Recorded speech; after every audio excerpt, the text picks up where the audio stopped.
All my brothers and sisters who are standing by Israel today, whether you are Jewish or not Jewish, I have a message for you. Look into my eyes. We will win this. Period. We have no choice. But furthermore, look at history. We know history repeats itself. We know the script.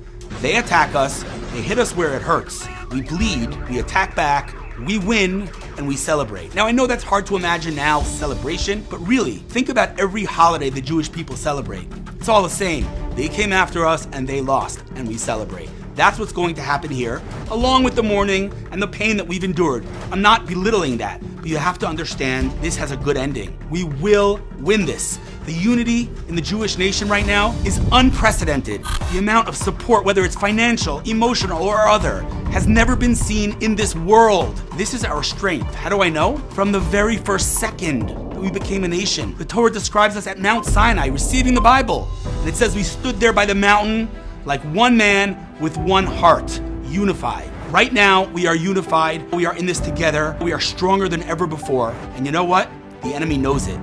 They tried to bring their darkness, but our light is going to extinguish their darkness. It already is. We are going to win this, continue to be a light unto the nations, change the world, continue to make this world a better and safer place. And if you're watching this and you don't stand by Israel, well, we are making this world a safer place for you too. So I would suggest reconsidering your position and standing by Israel throughout this war. I know it's hard to believe and hard to see victory now. We are all in pain, and that's okay.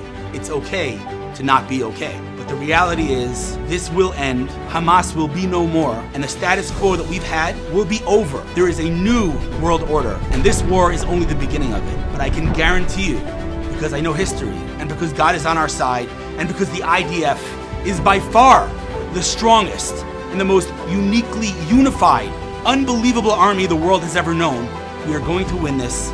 Stay strong, hang in there, let yourself feel the sadness, that's okay. But don't forget how all of our history and all of the stories and all of the things that we had to endure throughout our history ended. It ended with us coming out victorious and stronger. This one will be no different.